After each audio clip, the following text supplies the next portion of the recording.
మా కార్యకర్త కొత్తగా పెళ్లి చేసుకుంటా ఒక నెల ఆలస్యంగా పోయినా, ఎందుకంటే పెళ్ళి అయింది ఒక నెల అయినాక పోయినా. నేను అప్పుడు పెళ్ళికి పోలేను కాబట్టి ఇంటికి పోయినా.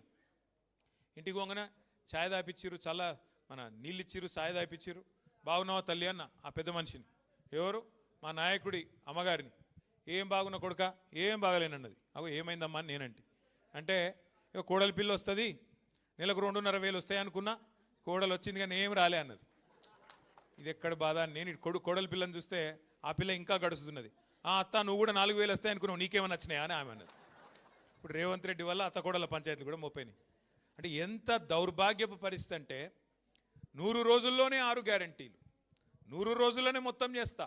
ఎలక్షన్లకు ముందేమో దాన వీర శూర కర్ణ, ఎలక్షన్లు అయిపోయినాకనేమో కుంభకర్ణ. మర్చిపోయిండు ఆగం.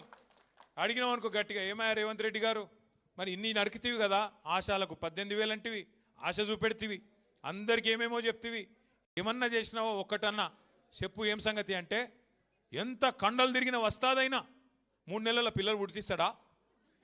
ఇది ముఖ్యమంత్రి నోట్లకెళ్ళి వచ్చే మాటనా? ఇది మాకు తెలియదా? 3 నెలల పిల్లలు పుట్టరని మనకు తెలియదా? ఎవరికి కింద కూర్చున్న వాళ్ళకి ఎవరికి అర్థం కాదా? ముఖ్యమంత్రి నోట్లకెళ్ళి వచ్చే మాట. మరి ఎవడు చెప్పమన్నాడు నిన్ను 90 రోజుల్లో చేస్తా, 99 రోజుల్లో చేస్తా, బాండ్ పేపర్లు ఎందుకు రాశారు? జేమ్స్ బాండ్ లెక్క. మీ ఆయన చెప్పింది కదా డిప్యూటీ సీఎం, భద్రంగా పెట్టుకోండి కార్డులు, భద్రంగా దాచిపెట్టుకోండి 90 రోజులు. మా వాళ్ళు వస్తారు, ఇప్పుడు ఎడబెట్టుకోవాలి మరి కార్డులు, ఏం చేసుకోవాలి కార్డులు? అంటే కమల్ హాసన్ మించిన యాక్టింగులు చేసారు ఎలక్షన్లకు ముందేమో. ఇప్పుడేమో ఏమైనా అంటే 3 నెలల పిల్లలు పుట్టిస్తారా ఎవడన్నా అని మాట్లాడుతుండు. అయ్యా రేవంత్ రెడ్డి గారు, మాకు కూడా తెలుసు 9 నెలలకు పిల్లలు పుడతారు, కానీ నేను అడుగుతున్నా 3 నెలలు ఎప్పుడో అయిపోయింది, 30 నెలలు పడ్డది. మరి 30 నెలలకు కూడా పిల్లలు పుట్టకపోతే నిన్నేమనాలి మరి? నేను అనలే, సుమా మళ్ళేమనంటే నీ మీద నా మీద కేసు పెడతా. అంటే ఇంత చిల్లర మాటలు, ఇంత లేకి మాటలు బహుశా ఈ భారతదేశ చరిత్రలో ఏ ముఖ్యమంత్రి ఎన్నడూ మాట్లాడలే. గన్ని గలీజు మాటలు. గట్టిగా అడిగినావు అనుకో, ఏమైనా ఆశాలకు జీతం పెంచుతా అంటే ఏం సంగతి అంటే, నీ లాగుల తొండలు ఇడిచిపెడతా. రుణమాఫీ అంటే కదరా నాయన ఏం చేస్తేవి అంటే, నీ గుడ్లు వీకి గోటిలాడతా. ఇంక గట్టిగా అన్నావు అనుకో, మా ఆర్టీసీ కార్మికుల అపాయింటెడ్ డే ఏమాయ్ పాపంగా శంకర్ గౌడ్ పెద్ద మంది చచ్చిపోయిండు, నువ్వు అబద్ధం చెప్పిన దానికి అంటే పేగులు తీసి మెడలు వేసుకుంటా. గివా మాటలు. ఇంకా ఎంత దిగజారి మాటలంటే, ఇప్పుడు నేను అడుగుతా ఒకటి, కష్టపడి పనిచేసే వాళ్ళందరికీ ఒకటి తెలుసు. ఏమిటిది? లోపల మనం వేసుకున్న బనీనికి పొక్క ఉన్నా మీదికెళ్ళి అంగి మాత్రం కడకేసుకొని ఉండాలి. ఎందుకు? బయటికి పోతే పతారి ఉండాలి కదా. బయటికి పోతే ఎవడన్నా మార్కెట్లో మళ్ళీ మనకు గిరాకు ఉండాలి, పతారి ఉండాలి, ఎవడన్నా అప్పించడం ఉంటే అప్పియాలి. కాబట్టి లోపల ఏమన్నా బయటికి మాత్రం మంచి కడకంగి వేసుకొని పోతాం. ఎందుకంటే కుటుంబాన్ని నడిపేట వ్యవహారం అట్లుంటుంది. బయటికి మంచిగా కనబడితేనే, గట్టిగా కనబడితేనే, దట్టంగా కనబడితేనే ఎవడన్నా విలువ ఇస్తాడు, లేకపోతే ఇయ్యాడు. కానీ నువ్వే స్వయంగా ముఖ్యమంత్రివి, నువ్వే నేను ఢిల్లీ పోతున్నాను చెప్పులు ఎత్తుకపోయే దొంగ లెక్క చూస్తున్నారు. మరి ఎవడిస్తాడరా పోయి నాకు అర్థం కాదు. ఇక ఎవడన్నా నేను దేక్తాడా నాకు అర్థం కాదు. ఎయిడ్స్ పేషెంటు, క్యాన్సర్ పేషెంటు, రాష్ట్రం దివాలా తీసింది. అరే దివాలా తీసినా నువ్వే తండ్రి పాత్రలో ఉన్నావు, అది ఏమున్నా నువ్వే చూడాలి కదా. నువ్వే అట్లా మాట్లాడితే ఎట్లా? ఇక్కడ లంకె బిందెలు లేవు. ఇట్లాంటి మాటలు మాట్లాడే ముఖ్యమంత్రిని నేనైతే చూడలేను. నేను చాలామందిని చూసిన, ఎన్టీ రామారావు గారిని చూసిన, చంద్రబాబు నాయుడు గారిని చూసిన, తర్వాత రాజశేఖర రెడ్డి గారిని చూసిన, రోషయ్య గారు, కిరణ్ కుమార్ రెడ్డి గారు, ఆ తర్వాత మన నాయకుడు కేసీఆర్ గారు, ఇక ఇప్పుడు ఈ సన్నాసి. వాళ్ళని చూసి నేను చూస్తే నాకు అర్థమే అవుతలేదు. నక్క నాగలోకం అంటారు చూడు, ఒక అంత తేడా ఉన్నది, జమీన్ ఆస్మాన్ ఫరక్ ఉన్నది. ఏం మాట్లాడతాడో ఏందో తెలియదు. ఇక తెల్లారలేస్తే ఇంకో బాధ, ఆయనకి ఆడ మైకు దొరికినా ఒకటే ఎరక, బూతులు తిడతాడు. కేసీఆర్ గారి మీద మాత్రం ఎక్కడ లేని శాపాలు పెడతాడు. ఎవడన్నా నాకు తెలియక అడుగుతా, నువ్వు కొట్టుకొని తనలాడి ముఖ్యమంత్రి అయినావు, మంచిగా సుఖంగా ఉండరాదు? ఇదేంటి మళ్ళీ గెలిచేది లేదు, పీకేది లేదు, నీకు కూడా తెలుసు, మాకు కూడా తెలుసు. అదేదో ఉన్నప్పుడు మంచిగా సుఖంగా ఉండి 4 పనులు చేసి పో. కానీ తెల్లారు లేస్తే దరిద్రపు మాటలు. ఎవరైనా ఇంకో నాయకుడు చచ్చిపోవాలని కోరుకుంటారా తల్లి? అసలు ఏం మాటలు అవి, ఏం మనిషి? అందుకే ఈయన మీద ఇవాళ ఈ రాష్ట్రంలో కార్మిక లోకానికే కాదు అందరికీ కూడా ఇవాళ విశ్వాసం పోయింది. కార్మికులకు నిజంగా కూడా కాంగ్రెస్ పార్టీకి కార్మికులు అంటే లెక్క లేదు. మీరు చూడండి, సిగాచి కంపెనీలో ఏం చెప్పారు, ఇవాళ ఏం చేస్తున్నారు చూడండి. ఆటో అన్నలకు ఏం చెప్పినారు? వేజ్ బోర్డు పెడతాం, వెల్ఫేర్ బోర్డు పెడతాం, నెలకు 1000 రూపాయలు ఇస్తాం, ఆటో సంక్షేమ బోర్డు పెడతామన్నారు. కానీ మీకు ఒక చిన్న ముచ్చట చెప్తాను. నేను ఆ మధ్యన ఒకసారి జూబ్లీహిల్స్ లెక్కన ఉన్నా, కారు లేదు, ఆయనతో ఆటో ఎక్కి ఇక్కడ దాకా వచ్చిన, ఇక్కడ ఏదో మీటింగ్ ఉంటే ఇక్కడికి వచ్చిన పార్టీ ఆఫీస్కి. ఏం పేరు తమ్మి నీ పేరని అడిగిన. ఆయన నడిపెట్టి ఆయన పేరు, ఆ తమ్ముడు పేరు మస్రత్ అలీ. మస్రత్ అలీ ఆ తమ్ముడు పేరు. ఏ ఊరు తమ్మి? అజా ఈయనే ఉన్నావా? కూసో కూసో కూసో కూసో కూసో కూసో. ఆయనకు నీ కథనే చెప్తున్నా, కూసో. ఇగో ఈ తమ్ముడే. అయితే ఏ ఊరు తమ్మి ఏం సంగతి అంటే, అన్న నాది సంగారెడ్డి జిల్లా, నేను ఇక్కడనే వచ్చి సెటిల్ అయినా అన్నాడు. సరే సంతోషం. మరి ఏం సంగతి ఎట్లా నడుస్తుంది దాని దాంట్లో? ఏమున్నదన్నా? ఏం లేదు, అంత ఆగమైపోయింది. ఇదివరకు నేను రోజుకు 2000 సంపాదించుకొని ఇప్పుడు కనీసం 500-600 లేదు, ఆటో కిరాయి వెళ్తలేదు, ఏం లేదు.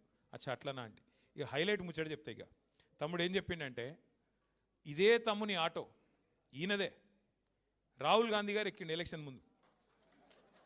ఏది ఈయనకు 2 ఆటోలు ఉండే ఎలక్షన్ల ముందు, కాంగ్రెస్ గవర్నమెంట్ రాకముందు. ఇప్పుడు ఏం దొరికేనా 2 ఆటోలు అమ్ముకున్నాడు, ఇప్పుడు కిరాయి ఆటో నడుపుకుంటున్నాడు. కొన్ని లెగ్గులు అట్లుంటాయి. నీ లెగ్గుని ఆటోలో పెట్టిండు, ఆటో కూడా నాశనం అయింది. ఇక అట్లా ఈ కాంగ్రెస్ లెగ్గు పెట్టింది, రాష్ట్రమే నాశనం చేసి ఆఖరికి మా మస్రత్ అలీ ఆటోలు కూడా ఆగం చేశారు. ఈ పరిస్థితి ఇవాళ ఆటో వర్కర్లు, ఆటో తమ్ముళ్ళు 6.5-7 లక్షల మంది ఉంటారు రాష్ట్రంలో. వాళ్ళందరూ బతుకుని ఆగం చేశారు. ఇంకోటి మీదికెళ్ళేంది, మనం ఫ్రీ బస్సునేం అద్దంటలేము. నువ్వు పెట్టు, ఫ్రీ బస్సు పెట్టు, ఇంకా ఎక్కువ పెట్టు బస్సులు, నేను అద్దంటలేను. కానీ వీళ్ళ పొట్టగొట్టుడేంది నాకు అర్థం కాదు. వాళ్ళకి ఏం మాటలు ఇచ్చినావో నిలబెట్టు. నెలకు 1000 అంటివి, ఇంకేదో చెప్తా అంటివి, ఇంకేదో చెప్తావి. ఆఖరికి వాళ్ళు ఉన్న ప్రమాద బీమా కూడా తీసేస్తావు కదా. కేసీఆర్ గవర్నమెంట్లో ఆటో డ్రైవర్లకు, అసంఘటిత రంగంలో ఉండే డ్రైవర్లు దగ్గర 18 లక్షల మందికి ఎవరన్నా చచ్చిపోతే వాళ్ళ కుటుంబం రోడ్డు మీద పడద్దని 5 లక్షల బీమా పెట్టిండు కేసీఆర్ సార్. ఇలా దాన్ని కూడా తీసి పారేసిండు. గదేమన్నది నిన్ను అంటే, ఇక కేసీఆర్ ఏం పెట్టినా తీసేయాలి గంతే. ఏం కట్టినా గూలగొట్టాలి, ఏం పెట్టినా తీసేయాలి. ఒక్కసారి మీరు ఆలోచన చేయండి. కేసీఆర్ గారు ఆ రోజు భవన నిర్మాణ కార్మికుల సంక్షేమ బోర్డు, లేబర్ వెల్ఫేర్ బోర్డు 27 లక్షల మంది కార్మికుల కోసం సంక్షేమ కార్యక్రమాలు చేసిండు కేసీఆర్ గారు. ప్రమాద బీమా, వైద్యం, వివాహ కానుక, ప్రసూతి కానుకలు. కేసీఆర్ కిట్ యాదుకుందా అమ్మ? కేసీఆర్ కిట్ అంటే ఏమిటిది? అదేమన్నా కేసీఆర్ ఇంట్లో ఇచ్చుకునేటిదా? ఎవరన్నా ఆడపిల్ల పెళ్లి చేసుకుంటే ₹1,00,000 మేనమామ లెక్క కళ్యాణ లక్ష్మి కింద ఇచ్చిండు. దానికి వీళ్ళు కొండంత రాగం తీసిండ్రు. ₹1,00,000 ఏం సరిపోతే మేము తులం బంగారం ఇస్తామని. మరి అలా బంగారం దుకాణం ఉద్ధరిస్తలేడా? ఎందుకు ఇస్తలేవు మరి బంగారం? తులం బంగారం ఏడవా? బంగారం కాదు, నేను ముందే చెప్పిన, వీళ్ళు మెడల పుస్తల తాడెత్తుకపోయే దొంగలు, వీళ్ళు మంచోళ్ళు కాదని చెప్పిన. మీరు కొంతమంది నమ్మిరు, కొంతమంది నమ్మలే. గసొంటి లంగలు వీళ్ళు. అట్లాంటి వాళ్ళు తులం బంగారం అని నరికిండ్రు, ఇలా వచ్చి కూర్చున్నారు.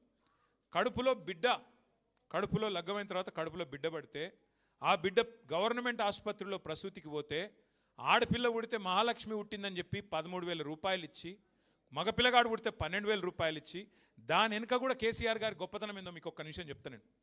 మేము అడిగిన మీ ప్రోగ్రాం పెట్టేటప్పుడు సార్ను, సార్ ఈ పైసలు ఇచ్చుడు ఎందుకు సార్? వాళ్ళ కేసీఆర్ కిట్ ఇచ్చి ఆ పిల్లగాన్ని ఆడుకునేందుకు గిల్క, ఆ పౌడరు, ఆ నూనె, షాంపూ అవి ఇస్తే సరిపోతుంది కదా, బెడ్డు గిడ్డు అని మేము అడిగినాం. సార్ ఏం చెప్పిండు ఎరికేనా? పేద ఇండ్లల్లో పిల్ల ప్రసూతికి వచ్చేదాకా, రేపు తెల్లారి డెలివరీ అయినదాకా పనిచేస్తారు. దిక్కు లేక, పైసలు లేక, ఆమె పని చేయకపోతే కుటుంబం నడవక ఆగమవుతారు. ఆ పిల్ల పని చేసుకుంటూ పోతే బిడ్డ ఆరోగ్యం దెబ్బతింటుంది, తల్లి ఆరోగ్యం దెబ్బతింటుంది. అందుకే మాతా శిశు మరణాలు పెరుగుతాయి. ఆ 6 నెలలు పని చేయకుండా నెలకు కనీసం ₹2,000 చొప్పున, ప్రసూతికి ముందు, ప్రసూతి తర్వాత, దానికోసం పైసలు ఇస్తున్నా అని చెప్పిండు. ఇంత ఆలోచన చేసిన ముఖ్యమంత్రి ఎవడన్నా ఉన్నాడా భారతదేశంలో? 12,000, 13,000 అంటే ఏదేదో మీ ఓట్ల కోసమో దానికోసమో ఎలక్షన్లో పెట్టించినవి కావు. కేవలం ఆడపిల్లల మీద గౌరవం, శ్రమజీవుల మీద ఉండే గౌరవంతో కేసీఆర్ గారు అన్నాడు, మీరు ఇబ్బంది పడద్దు, ఆ పిల్ల తల్లి ఇబ్బంది పడద్దు అని చెప్పి ఆ ప్రోగ్రాం పెట్టిండు. ఇలా దాన్ని కూడా తీసేసిండు. పేరు మార్చుకొని నేను అద్దనన్నా. కేసీఆర్ కిట్ కాకపోతే రాహుల్ గాంధీ కిట్ అని పెట్టుకుని నేను అద్దనన్నా. పెట్టు, అది పెట్టరా అయ్యా అంటే అది పెట్టడట, అది తీసేస్తాడు. పేరు మారు, అన్ని మారుస్తూనే ఉన్నావు కదా, ఇది కూడా మారు. ఇందిరమ్మదో, లేకపోతే సోనియమ్మదో, రాహుల్ అయ్యేదో, ఇంకెవరిదో పెట్టుకో పేరు, మేము అద్దంటలేం కదా, గది కూడా తీసేసిండు. అట్లాగే మీరు ఆలోచన చేయండి. ఇన్సూరెన్స్, ఆటో డ్రైవర్ల ఇన్సూరెన్సు, డ్రైవర్ల ఇన్సూరెన్స్ గది తీసే అవసరం ఏముండే? అది కూడా తీసి రెన్యువల్ లేకుండా వాళ్ళని నాశనం చేసిండు. రవాణా రంగంలో, రవాణేతర రంగంలో హోంగార్డులకు 5 లక్షల ప్రమాద బీమా కేసీఆర్ గారు ఇస్తే అది కూడా తీసేసిండు. గీత కార్మికులకు, నేత కార్మికులకు కేసీఆర్ గారు 6 లక్షల ప్రమాద బీమా కల్పించారు. ఇక మా శ్రీనివాస్ గౌడ్ అని ఇక్కడే ఉన్నాడు. ఆనాడు ఎక్సైజ్ మినిస్టర్గా శ్రీనివాస్ గౌడ్ గారు అడిగితే గీత కార్మికులందరికీ 6 లక్షల